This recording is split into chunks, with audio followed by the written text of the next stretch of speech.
রাজনীতি করতে করতে মানুষ এতটাই নিচে নেমে গেছে যে বিরোধীদের এরা আর ভারতীয় ভাবেই না, বা মানুষও ভাবে না। কিন্তু এরা, এই ভিডিওতে আমি ক্লিয়ার করে দেখাবো যে এরা কতটা ভারতীয়, সেটা এরা নিজেরা ভাববে এই ভিডিওটা দেখার পরে। নেতাজি সুভাষচন্দ্র বসু আমাদের পুরো বাঙালি জাতির তথা পুরো ভারতবর্ষের অহংকার। তার সম্বন্ধে আজ পর্যন্ত একটা কটূক্তি করা যায় না, তার ওপরেও আমরা কাউকে ভাবতে পারি না।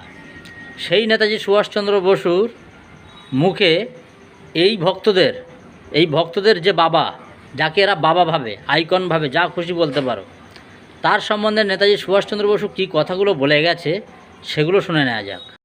সমস্যা হলো হচ্ছে এই যে সেলুলার জেল, যেখানে 693 জনের মধ্যে 400 জন বাঙালি, ওটা কোনো বাঙালি স্বাধীনতা সংগ্রামীর নামে হোক, সেলুলার জেলের নাম বদলে বিনায়ক দামোদর সাভারকরের নামে করা যাবে না। আমি বাঙালি, আমার আত্মসম্মানে লাগছে। আজাদ হিন্দ বাহিনীর প্রতিষ্ঠাতা নেতাজি সুভাষচন্দ্র বোস দেশের প্রথম প্রধানমন্ত্রী হলে তো খুব ভালো হতো, গোটা বাঙালি জাতি খুশি হতো। কিন্তু মুশকিল কি বলেন তো, এই নেতাজি সুভাষচন্দ্র বোস যখন আজাদ হিন্দ বাহিনী প্রতিষ্ঠা করেননি, তার অনেক আগে তিনি যখন জাতীয় কংগ্রেসে ছিলেন, সেই সময়ই তিনি কলকাতার শহীদ মিনার ময়দানে একটি ঐতিহাসিক বক্তৃতায় বলেছিলেন, শ্যামাপ্রসাদের অনুগামীরা গেরুয়া পরে কপালে তিলক কেটে ভোট ভিক্ষায় নেমেছে। আমি নির্দেশ দিচ্ছি, ওদের যেখানে দেখবে সেখানে ঢিল ছুঁড়ে মারবে। দেখলেন তো, দম আছে এবারে নেতাজি সুভাষচন্দ্র বসুকে নিয়ে একটা কথা বলার, দম আছে এই কথাটা কমেন্টে এসে বলার যে নেতাজি সুভাষচন্দ্র বসুর থেকেও শ্যামাপ্রসাদ মুখার্জি আরও মহান ছিল। দম আছে নেতাজি সুভাষচন্দ্র বসুকে একটা গালাগালি দিয়ে যাওয়ার?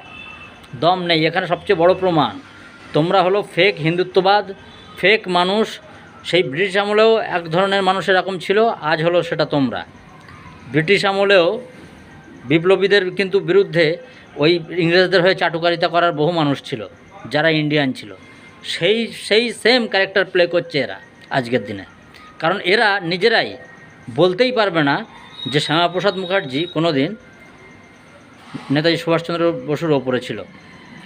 ঠিক আছে, পারলে দম থাকলে নেতাজি সুভাষচন্দ্র বসুকে নিয়ে এবার কটূক্তি করে যা। কারণ নেতাজি সুভাষচন্দ্র বসু যাকে নিয়ে কথাগুলো বলে গেছে, সেটাকে তাকেই কিন্তু তোরা বাবা মানিস। বাবা, হ্যাঁ তোরা বাবু। তাহলে আমাকে যে এত গালাগালি দিস, ভাব এবার তাহলে তোদের জন্ম কীরকম জায়গায় হতে পারে। জয় বাংলা। ইতিহাস অভিশপ্ত গুপ্ত গল্প সূত্র, এদেশে সুভাষকে বোঝা শক্ত, সুভাষকে বোঝা শক্ত, স্বাধীনতা আগে রক্ত।